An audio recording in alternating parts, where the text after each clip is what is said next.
کیا وہ اتنا زیادہ شریف آدمی تھا؟ جگموہن سنگھ نے پوچھا۔ صرف ہمارے ساتھ شریف تھا، لڑکی نے جواب دیا۔ ویسے وہ بالکل شریف آدمی نہیں تھا۔ سرکس جب کسی بڑے شہر میں جاتا تھا تو رات کو شہر سے نئی عورت راجن کے خیمے میں آتی تھی، لیکن رستے پر کرتب دکھانے والا وہ آدمی، وہ تو راجن کو اپنا باپ نہیں سمجھتا ہوگا جو تمہیں چاہتا ہے؟ جگموہن نے پوچھا۔ راجن اسے تم سے ملنے سے روکا کرتا تھا، کیا یہ آدمی راجن کو اپنا دشمن نہیں سمجھتا تھا؟ نہیں، لڑکی نے کہا، ان کے درمیان کوئی دشمنی نہیں تھی۔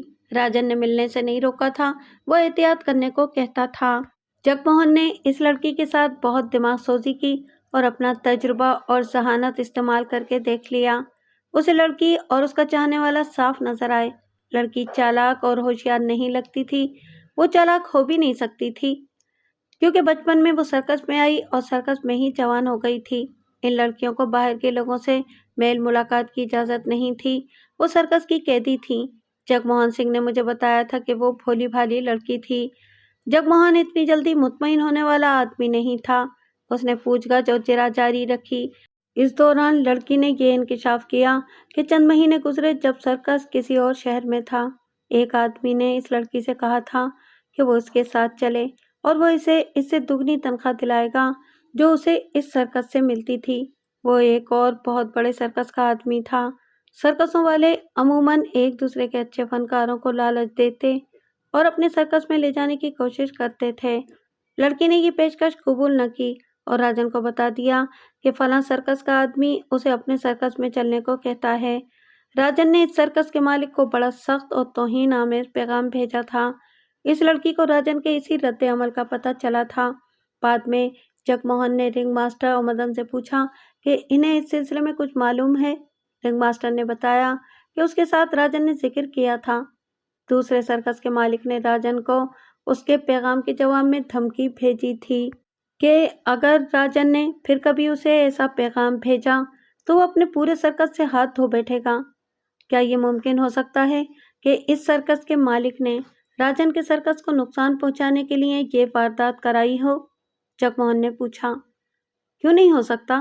رنگ ماسٹر نے کہا، وہ سرکس آج کل کلکتہ میں ہے، میں وہاں جا کر تحقیقات کر سکتا ہوں۔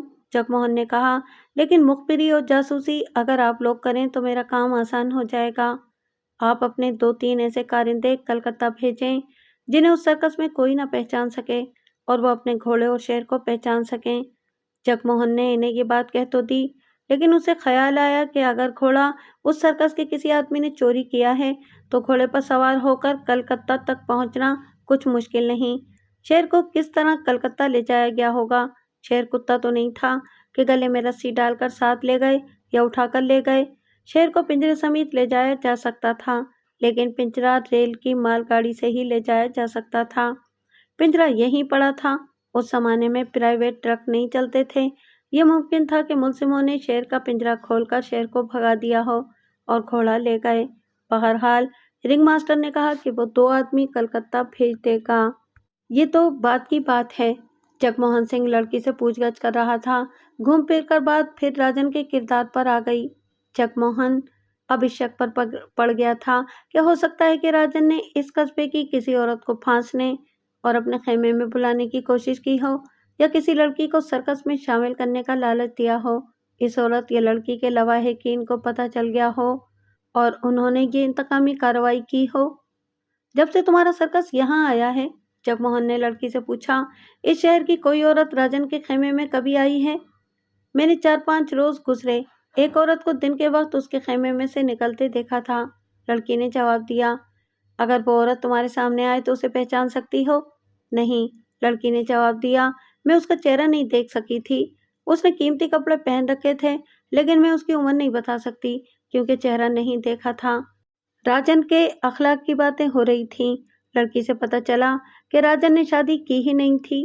لڑکی پہلے ہی بتا چکی تھی کہ راجن شریف آدمی نہیں تھا۔ اب پھر بات ہوئی تو لڑکی نے بتایا کہ راجن کا کاروبار اور لین دین کے معاملے میں دیانتدار نہیں تھا۔ سرکس کے کارندوں کو وقت پر تنخواہ دے دیتا تھا، لیکن جن دکانداروں یا ٹھیکیداروں سے جانوروں کے لیے چارہ، درندوں کے لیے گوشت اور انسانوں کے لیے راشن پانی آتا تھا، انہیں وہ پیچھے پھرا پھرا کر پیسے دیتا اور اکثر ان کی کچھ رقم مال لیتا تھا۔